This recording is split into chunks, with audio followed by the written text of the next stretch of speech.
Hello, all my dear learners. How are you all? I hope you all are quite happy, healthy, and doing your studies sincerely.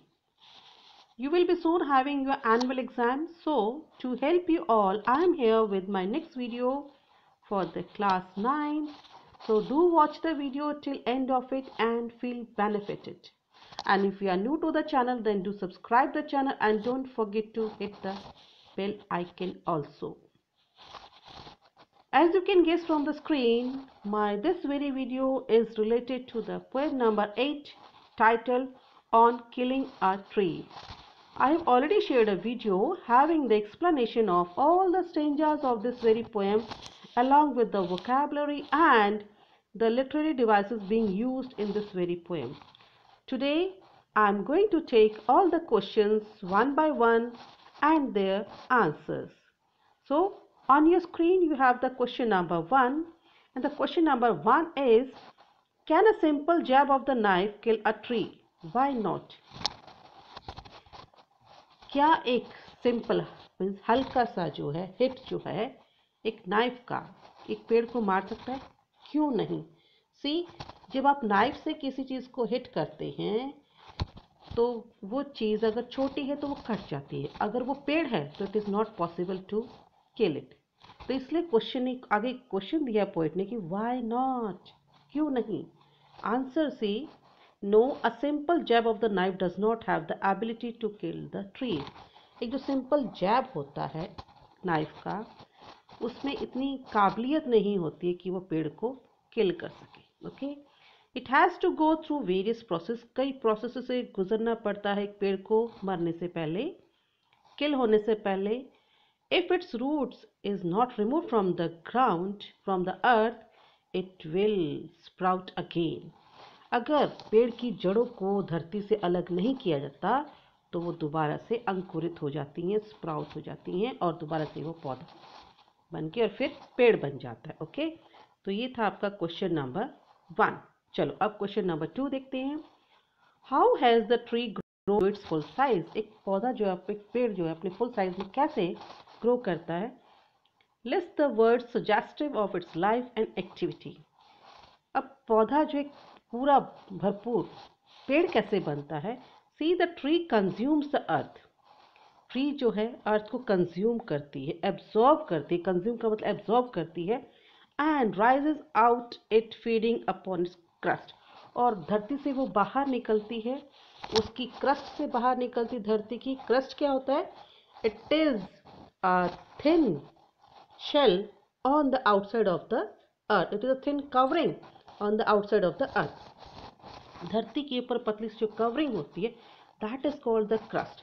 तो वहाँ से वो जो पौधा बाहर निकलता है और बाहर निकलने के बाद it absorbs years of sunlight, कई सालों तक वो सूरज की रोशनी को एब्जॉर्ब करता है, कंज्यूम करता है, एयर को कंज्यूम करता है और वाटर कंज्यूम करता है, फिर वो ग्रो करता है। हमने साइंस में भी पढ़ा हुआ है, फोटोसिंथेसिस प्रोसेस में पढ़ा हुआ है कि पेड़ को, पौधे को ग्रो करने के लिए सनलाइट की ज़रूरत होती है, एयर की ज़रूरत होती है और वाटर की ज़रूरत होती है। ठीक है, तो ये हो गया आपका क्वेश्चन नंबर 2।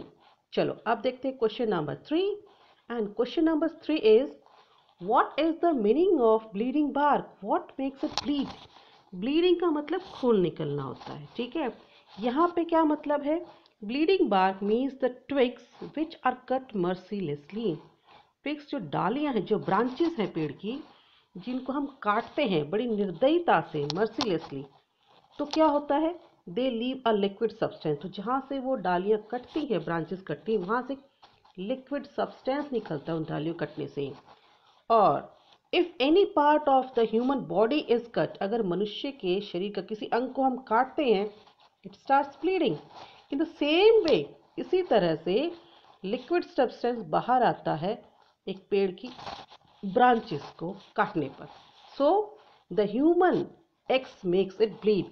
तो मनुष्य की जो कुल्हाड़ी है या जिस इंस्ट्रूमेंट से वो काट रहा है, उसके कारण वो पेड़ जो है वो ब्लीड करता है, उसकी ब्रांचेस जो है ब्लीड करना शुरू कर देती है। Okay, so this was question number 3। चलिए अब question number 4।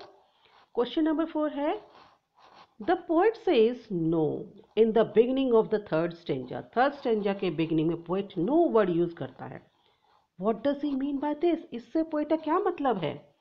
No is use to emphasize the perspective that, no शब्द का यूज किया गया है ये हमें जताने के लिए, बताने के लिए कि चॉपिंग और hacking will not be sufficient for killing a tree.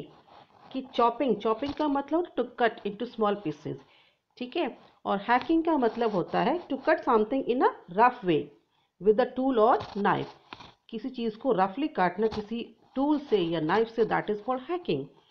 तो पोएट कहता है कि सिर्फ चॉपिंग करने से या हैकिंग करने से एक पेड़ नहीं मरता, it is not sufficient for killing a tree. Okay, चलो ये हो गया क्वेश्चन नंबर 4। अब question number 5, what is the meaning of anchoring earth and earth cave? Anchoring earth और अर्थ केव से क्या मतलब पोएट का? It means that the earth protects it like a mother. Anchoring का मतलब पकड़ के रखना, ठीक है, बांध के रखना। वो धरती माता जो वो अर्थ है, जो मदर अर्थ है, वो उस पेड़ को जो एंकर करके रखती है, पकड़ के रखती है, प्रोटेक्ट करके रखती है। अर्थ केव इम्प्लाइज, अर्थ केव का मतलब अ होल इनसाइड, केव का मतलब होता है गुफा, ठीक है, जो धरती के अंदर एक छेद के थ्रू जो पेड़ जो है धरती माता से जुड़ा होता है नीचे, उसको यहाँ पे अर्थ केव बोला गया है। The tree allows its roots to spread underneath, और पेड़ जो है अपनी रूट्स को अलाउ करता है धरती के अंदर स्प्रेड होने में। अंडरनीथ मीन्स बिलो, धरती के अंदर स्प्रेड होने में। आपने देखा होगा जब भी कोई उखड़ा हुआ हम पौधा देखते हैं या पेड़ देखते हैं तो उसकी बहुत सारी जड़ें फैली हुई नजर आती हैं और उनमें मिट्टी भी होती है जो धरती के से उसको जोड़े रखती हैं। Okay, the earth protects it and fosters it, earth जो है उस पेड़ को जो है प्रोटेक्ट करती है एंड उसको फॉस्टर करती है। फॉस्टर का मतलब to help in the development, उसकी डेवलपमेंट में उस पौधे की वो जो अर्थ जो है मदद करती है। कैसे? It provides all the essential ingredients to the tree, जो अर्थ है वो सारे एसेंशियल इंग्रेडिएंट्स जो है पेड़ को चाहिए होते हैं बड़े होने के लिए, वो सारे के सारे अर्थ प्रोवाइड करती है, ठीक है। तो ये हो गया हमारा क्वेश्चन नंबर 5। अब है हमारा क्वेश्चन नंबर 6। क्वेश्चन नंबर 6 कहता है what does he mean by the strength of the tree exposed? Poet का पोएम में the strength of the tree expose से क्या मतलब है?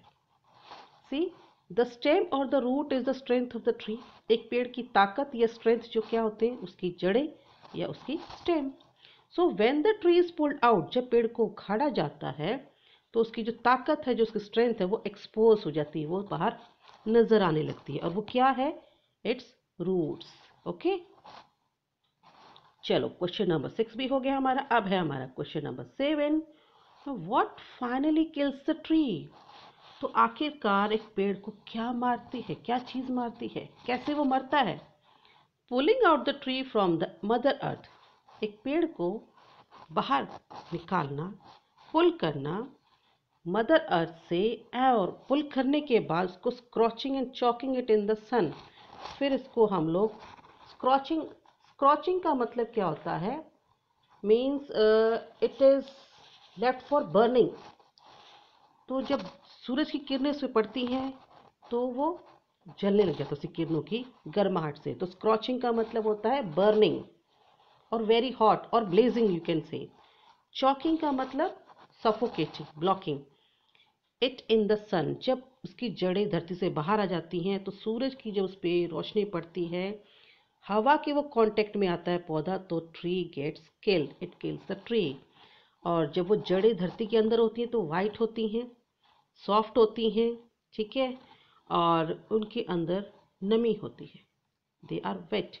सो जब वो धरती से बाहर नजर आती हैं, जब उसको हम उखाड़ देते हैं, इट बिकम्स ब्राउन, जो रूट्स हैं वो ब्राउन कलर के हो जाते हैं वाइट से, और वो जो वेट से ड्राई हो जाते हैं and they get hard also, soft होती हैं जड़ें, बाहर निकलने के बाद, सूखने के बाद वो हार्ड हो जाती है, ठीक है। एंड इवेंचुअली और फाइनली इट डाइज, पेड़ जो पौधा जो है वो मर जाता है, ठीक है। तो पेड़ कैसे मरता है वो हमने लास्ट क्वेश्चन में अपने देख लिया। So this was all from me for this very video. I hope the video will be very much helpful to you all, and if you like the channel then do like and share it, and do let me know through the comment section how was the video.